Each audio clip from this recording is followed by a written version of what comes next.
दूसरी वेव से हम भारतवासियों की लड़ाई जारी है।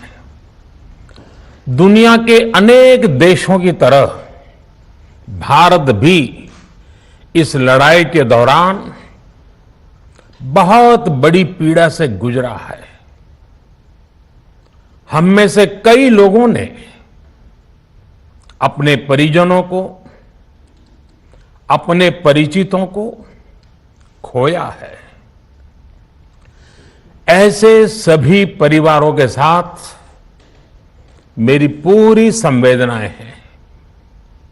साथियों, बीते 100 वर्षों में आई ये सबसे बड़ी महामारी है, त्रासदी है। इस तरह की महामारी आधुनिक विश्व ने न देखी थी, न अनुभव की थी। इतनी बड़ी वैश्विक महामारी से हमारा देश कई मोर्चों पर एक साथ लड़ा है। कोविड अस्पताल बनाने से लेकर आईसीयू बेड्स की संख्या बढ़ानी हो, भारत में वेंटिलेटर बनाने से लेकर टेस्टिंग लैब्स का एक बहुत बड़ा नेटवर्क तैयार करना हो, कोविड से लड़ने के लिए बीते 1.25 साल में ही देश में एक नया हेल्थ इंफ्रास्ट्रक्चर तैयार किया गया है। सेकंड वेव के दौरान अप्रैल और मई के महीने में भारत में मेडिकल ऑक्सीजन की डिमांड अकल्पनीय रूप से बढ़ गई थी। भारत के इतिहास में कभी भी इतनी मात्रा में मेडिकल ऑक्सीजन की जरूरत कभी भी महसूस नहीं की गई। इस जरूरत को पूरा करने के लिए युद्ध स्तर पर काम किया गया। सरकार के सभी तंत्र लगे। ऑक्सीजन रेल चलाई गई, एयरफोर्स के विमानों को लगाया गया, नौसेना को लगाया गया। बहुत ही कम समय में लिक्विड मेडिकल ऑक्सीजन के प्रोडक्शन में 10 गुना से ज्यादा बढ़ाया गया। दुनिया के हर कोने से, जहां कहीं से भी जो कुछ भी उपलब्ध हो सकता था उसको प्राप्त करने का भरसक प्रयास किया गया, लाया गया। इसी तरह जरूरी दवाओं के प्रोडक्शन को कई गुना बढ़ाया गया। विदेशों में जहां भी दवाइयां उपलब्ध हो वहां से उन्हें लाने में कोई कोर कसर बाकी नहीं छोड़ी गई। साथियों, कोरोना जैसे अदृश्य और रूप बदलने वाले दुश्मन के खिलाफ लड़ाई में सबसे प्रभावी हथियार कोविड प्रोटोकॉल है। मास्क, 2 गज की दूरी और बाकी सारी सावधानियां उसका पालन ही है। इस लड़ाई में वैक्सीन हमारे लिए सुरक्षा कवच की तरह है। आज पूरे विश्व में वैक्सीन के लिए जो मांग है उसकी तुलना में उत्पादन करने वाले देश और वैक्सीन बनाने वाली कंपनियां बहुत कम है, इन्हीं गिनी हैं। कल्पना करिए कि अभी हमारे पास भारत में बनी वैक्सीन नहीं होती तो आज भारत जैसे विशाल देश में क्या होता। आप पिछले 50-60 साल का इतिहास देखेंगे तो पता चलेगा कि भारत को विदेशों से वैक्सीन प्राप्त करने में दशकों लग जाते थे। विदेशों में वैक्सीन का काम पूरा हो जाता था, तब भी हमारे देश में वैक्सीनेशन का काम शुरू भी नहीं हो पाता था। पोलियो की वैक्सीन हो, स्मॉल पॉक्स, जहां गांव में हम उसको चेचक कहते हैं, चेचक की वैक्सीन हो, हेपेटाइटिस बी की वैक्सीन हो, इनके लिए देशवासियों ने दशकों तक इंतजार किया था।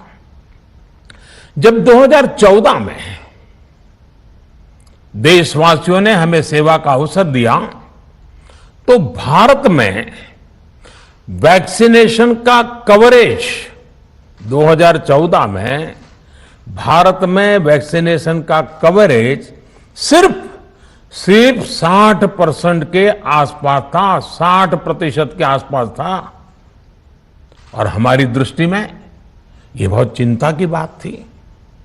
जिस रफ्तार से भारत का टीकाकरण कार्यक्रम चल रहा था, उस रफ्तार से देश को 100% टीकाकरण कवरेज का लक्ष्य हासिल करने में मिशन इंद्रधनुष के माध्यम से युद्ध स्तर पर वैक्सीनेशन किया जाएगा और देश में जिसको भी वैक्सीनेशन की जरूरत है उसे वैक्सीन देने का प्रयास होगा। हमने मिशन मोड में काम किया और सिर्फ 5-6 साल में ही वैक्सीनेशन कवरेज 60% से बढ़कर 90% से भी ज्यादा हो गई। 60 से 90, यानी हमने वैक्सीनेशन की स्पीड भी बढ़ाई और दायरा भी बढ़ाया। हमने बच्चों को कई जानलेवा बीमारियों से बचाने के लिए कई नए टीकों का भी भारत के टीकाकरण अभियान का हिस्सा बना दिया। हमने इसलिए किया क्योंकि हमें हमारे देश के बच्चों की चिंता थी, गरीब की चिंता थी, गरीब के उन बच्चों की चिंता थी जिन्हें कभी टीका लग ही नहीं पाता था। हम 100% टीकाकरण कवरेज की तरफ बढ़ रहे थे कि कोरोना वायरस ने हमें घेर लिया। देश नहीं, दुनिया के सामने फिर पुरानी आशंकाएं घिरने लगी कि अब भारत कैसे इतनी बड़ी आबादी को बचा पाएगा। लेकिन साथियों, जब नीयत साफ होती है, नीति स्पष्ट होती है, निरंतर परिश्रम होता है, तो नतीजे भी मिलते हैं। हर आशंका को दरकिनार करके भारत ने 1 साल के भीतर ही एक नहीं बल्कि 2 made in India vaccine launch कर दी। हमारे देश ने, देश के वैज्ञानिकों ने ये दिखा दिया कि भारत बड़े बड़े देशों से पीछे नहीं है।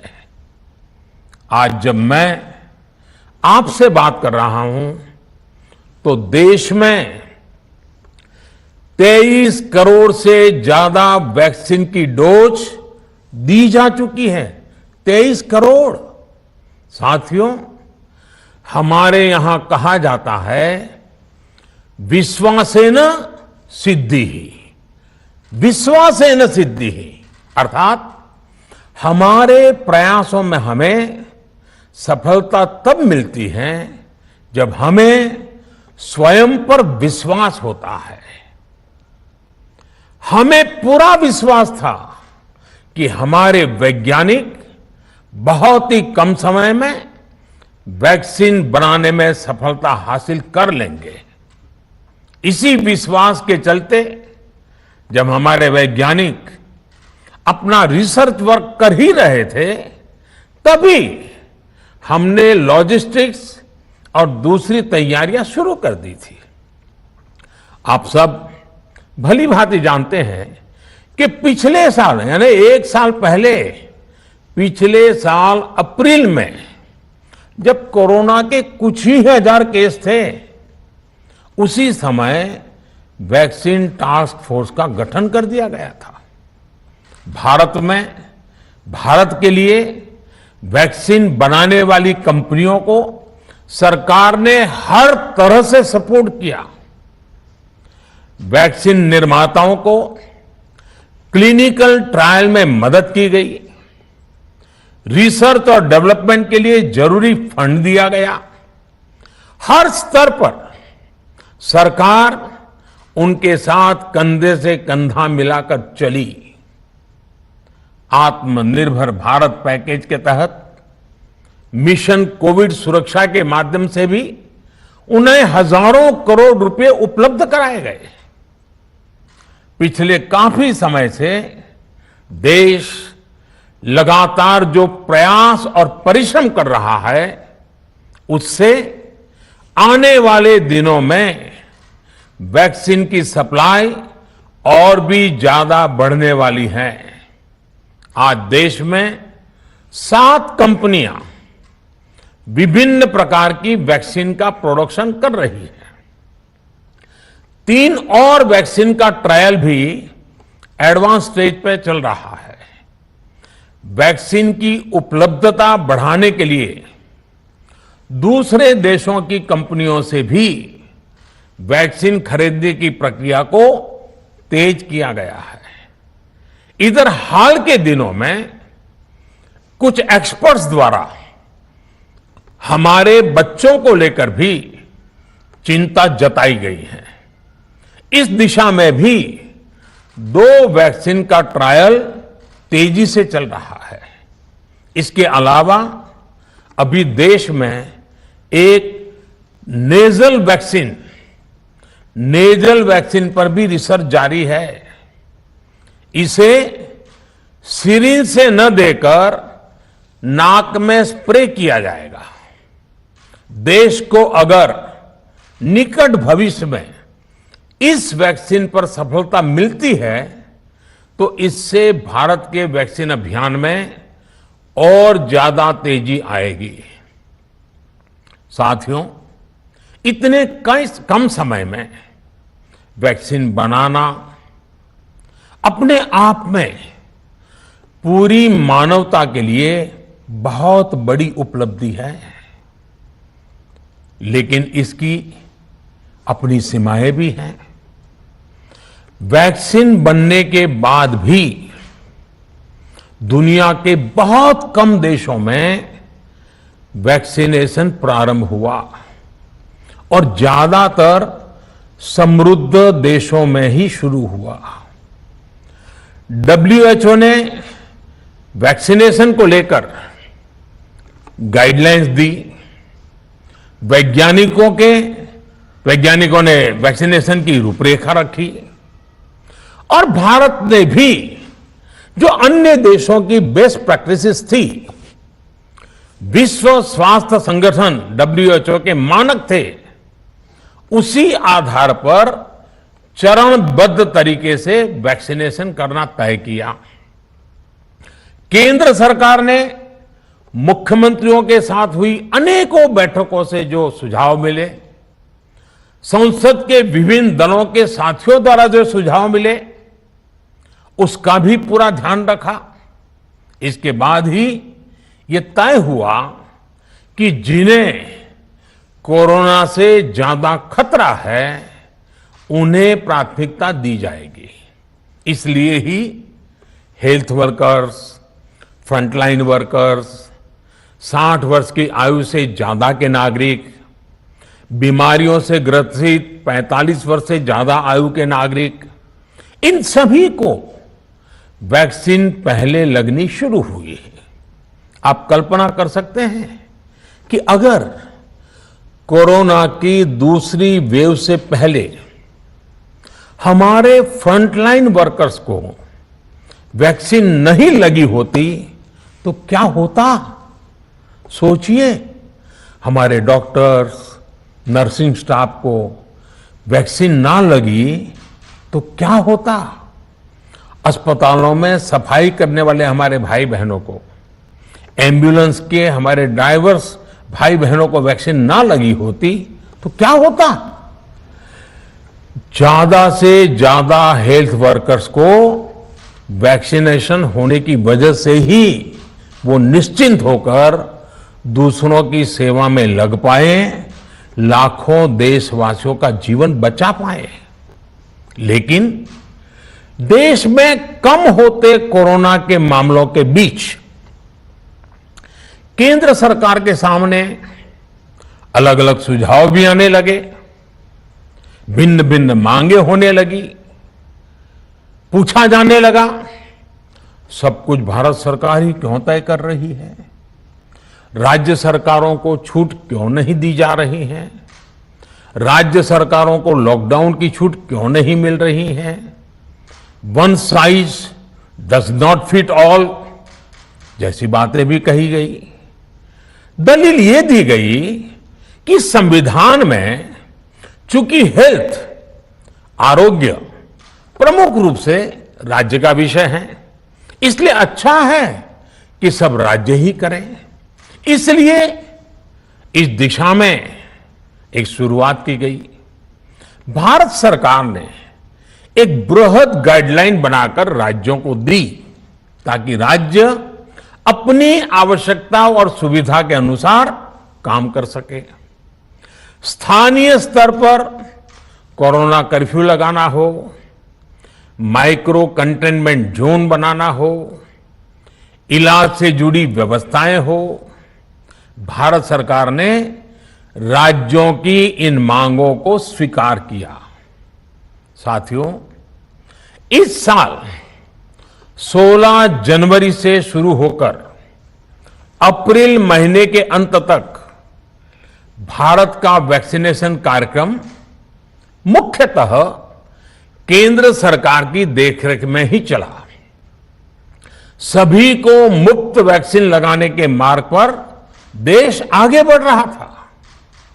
देश के नागरिक भी अनुशासन का पालन करते हुए अपनी बारी आने पर वैक्सीन लगवा रहे थे। इस बीच कई राज्य सरकारों ने फिर कहा कि वैक्सीन का काम डिसेंट्रलाइज किया जाए और राज्यों पर छोड़ दिया जाए। तरह तरह के स्वर उठे, जैसे कि वैक्सीनेशन के लिए एज ग्रुप क्यों बनाए गए। दूसरी तरफ किसी ने कहा कि उम्र की सीमा आखिर केंद्र सरकार ही क्यों तय करे। कुछ आवाजें तो ऐसी भी उठी कि बुजुर्गों का वैक्सीनेशन पहले क्यों हो रहा है। भांति भांति के दबाव भी बनाए गए। देश के मीडिया के एक वर्ग ने इसे कैंपेन के रूप में भी चलाया। साथियों, काफी चिंतन मनन के बाद इस बात पर सहमति बनी कि राज्य सरकारें अपनी तरफ से भी प्रयास करना चाहती हैं, तो भारत सरकार को क्यों इतराज हो और भारत सरकार इतराज क्यों करे। राज्यों की इस मांग को देखते हुए, उनके आग्रह को ध्यान में रखते हुए 16 जनवरी से जो व्यवस्था चली आ रही थी, उसमें प्रयोग के तौर पर एक बदलाव किया गया। हमने सोचा कि राज्य ये मांग कर रहे हैं, उनका उत्साह है, तो चलो भाई 25% का काम उन्हीं को सुपुर्द कर दिया जाए, उन्हीं को दे दिया जाए। स्वाभाविक है 1 मई से राज्यों को 25% काम उनके हवाले कर दिया गया। उसे पूरा करने के लिए उन्होंने अपने अपने तरीके से प्रयास भी किए। इतने बड़े काम में किस तरह की कठिनाइयां आती हैं, ये भी उनके ध्यान में आने लगा। उनको पता चला पूरी दुनिया में वैक्सीन की क्या स्थिति है, इसकी सच्चाई से भी राज्य परिचित हुए। और हमने देखा एक तरफ मई में सेकेंड वेव, दूसरी तरफ वैक्सीन के लिए लोगों का बढ़ता रुझान और तीसरी तरफ राज्य सरकारों की कठिनाइयां। मई में 2 सप्ताह बीतते बीतते कुछ राज्य खुले मन से ये कहने लगे कि पहले वाली व्यवस्था ही अच्छी थी। धीरे धीरे इसमें कई राज्य सरकारें जुड़ती चली गई। वैक्सीन का काम राज्यों पर छोड़ा जाए, जो इसकी वकालत कर रहे थे उनके विचार भी बदलने लगे। एक अच्छी बात रही कि समय रहते राज्य पुनर्विचार की मांग के साथ फिर आगे आए। राज्यों की इस मांग पर हमने भी सोचा कि देशवासियों को तकलीफ ना हो, सुचारू रूप से उनका वैक्सीनेशन हो। इसके लिए 1 मई के पहले वाली, यानी 1 मई के पहले 16 जनवरी से अप्रैल अंत तक जो व्यवस्था थी, पहले वाली पुरानी व्यवस्था को फिर से लागू किया जाए। साथियों, आज ये निर्णय लिया गया है कि राज्यों के पास वैक्सीनेशन से जुड़ा जो 25% काम था, उसकी जिम्मेदारी भी भारत सरकार उठाएगी। ये व्यवस्था आने वाले 2 सप्ताह में लागू की जाएगी। इन 2 सप्ताह में केंद्र और राज्य सरकारें मिलकर नई गाइडलाइंस के अनुसार आवश्यक तैयारी कर लेंगी। संयोग है कि 2 सप्ताह बाद 21 जून को ही अंतर्राष्ट्रीय योग दिवस भी है। 21 जून सोमवार से देश के हर राज्य में 18 वर्ष से ऊपर की उम्र के सभी नागरिकों के लिए भारत सरकार राज्यों को मुफ्त वैक्सीन मुहैया कराएगी।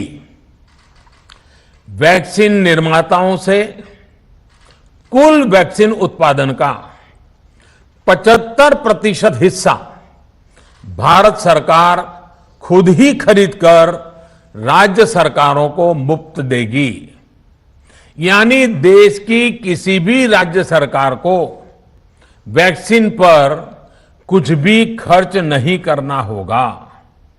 अब तक देश के करोड़ों लोगों को मुफ्त वैक्सीन मिली है।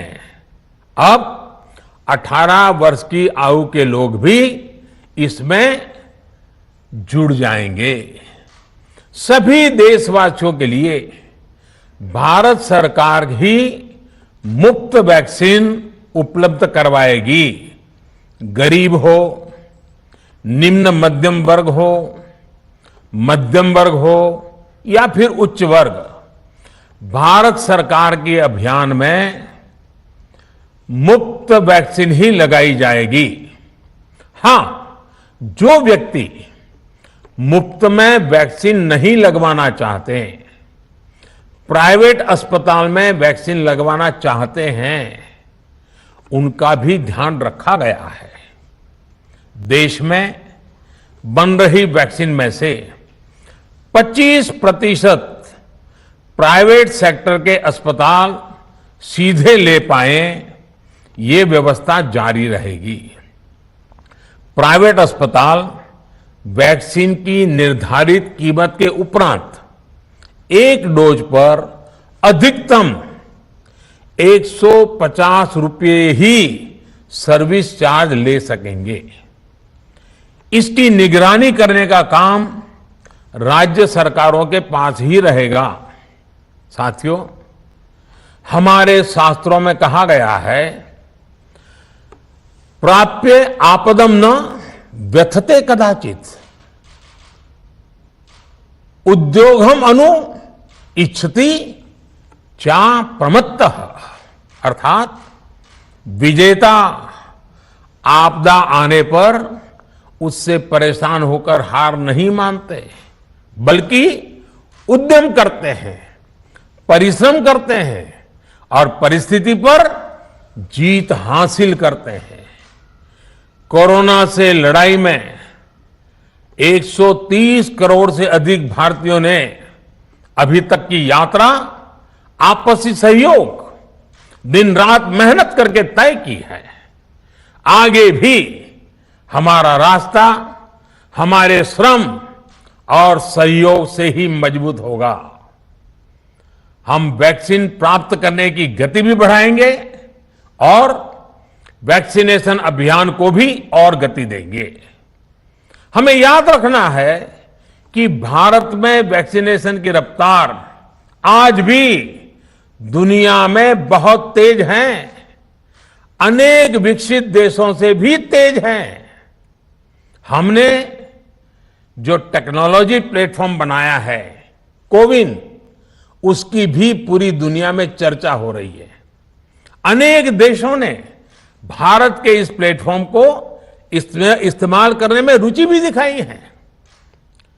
हम सब देख रहे हैं कि वैक्सीन की एक एक डोज कितनी महत्वपूर्ण है। हर डोज से एक जिंदगी जुड़ी हुई है। केंद्र सरकार ने ये व्यवस्था भी बनाई है कि हर राज्य को कुछ सप्ताह पहले ही बता दिया जाएगा कि उसे कब कितनी डोज मिलने वाली है। मानवता के इस पवित्र कार्य में वाद विवाद और राजनीतिक छींटाकशी से ऐसी बातों को कोई भी अच्छा नहीं मानता है। वैक्सीन की उपलब्धता के अनुसार पूरे अनुशासन के साथ वैक्सीन लगती रहे, देश के हर नागरिक तक हम पहुंच सके, ये हर सरकार, हर जनप्रतिनिधि, हर प्रशासन की सामूहिक जिम्मेदारी है। प्रिय देशवासियों, टीकाकरण के अलावा आज एक और बड़े फैसले में, उस फैसले से मैं आपको अवगत कराना चाहता हूं। पिछले वर्ष जब कोरोना के कारण लॉकडाउन लगाना पड़ा था, तो प्रधानमंत्री गरीब कल्याण अन्न योजना के तहत 8 महीने तक 80 करोड़ से अधिक देशवासियों को मुफ्त राशन की व्यवस्था हमारे देश ने की थी। इस वर्ष भी दूसरी वेव के कारण मई और जून के लिए भी इस योजना का विस्तार किया गया था। आज सरकार ने फैसला लिया है कि प्रधानमंत्री गरीब कल्याण अन्न योजना को अब दीपावली तक आगे बढ़ाया जाएगा। महामारी के इस समय में सरकार गरीब की हर जरूरत के साथ उसका साथी बनकर खड़ी है। यानी नवंबर तक 80 करोड़ से अधिक देशवासियों को हर महीने तय मात्रा में मुफ्त अनाज उपलब्ध होगा। इस प्रयास का मकसद यही है कि मेरे किसी भी गरीब भाई बहन को, उसके परिवार को भूखा सोना ना पड़े। साथियों, देश में हो रहे इन प्रयासों के बीच कई क्षेत्रों से वैक्सीन को लेकर भ्रम और अफवाहों की जानकारी चिंता बढ़ाती है। ये चिंता भी मैं आपके सामने व्यक्त करना चाहता हूं। जब से भारत में वैक्सीन पर काम शुरू हुआ, तभी से कुछ लोगों द्वारा ऐसी बातें कही गई जिससे आम लोगों के मन में शंका पैदा हो। कोशिश ये भी हुई कि भारत के वैक्सीन निर्माताओं का हौसला पस्त पड़ जाए और उनके सामने अनेक प्रकार की बाधाएं आए। जब भारत की वैक्सीन आई तो अनेक माध्यमों से शंका आशंका को और बढ़ाया गया। वैक्सीन न लगवाने के लिए भांति भांति के तर्क प्रचारित किए गए। इन्हें भी देश देख रहा है। जो लोग वैक्सीन को लेकर आशंका पैदा कर रहे हैं, अफवाहें फैला रहे हैं, वो भोले भाले भाई बहनों के जीवन के साथ बहुत बड़ा खिलवाड़ कर रहे हैं। ऐसी अफवाहों से सतर्क रहने की जरूरत है। मैं भी आप सबसे, समाज के प्रबुद्ध लोगों से, युवाओं से अनुरोध करता हूं कि आप भी वैक्सीन को लेकर जागरूकता बढ़ाने में सहयोग करें। अभी कई जगहों पर कोरोना कर्फ्यू में ढील दी जा रही है, लेकिन इसका मतलब ये नहीं कि हमारे बीच से कोरोना चला गया है। हमें सावधान भी रहना है और कोरोना से बचाव के नियमों का भी सख्ती से पालन करते रहना है। मुझे पूरा विश्वास है हम सब कोरोना से इस जंग में जीतेंगे। भारत कोरोना से जीतेगा। इन्हीं शुभकामनाओं के साथ आप सभी देशवासियों का बहुत बहुत धन्यवाद।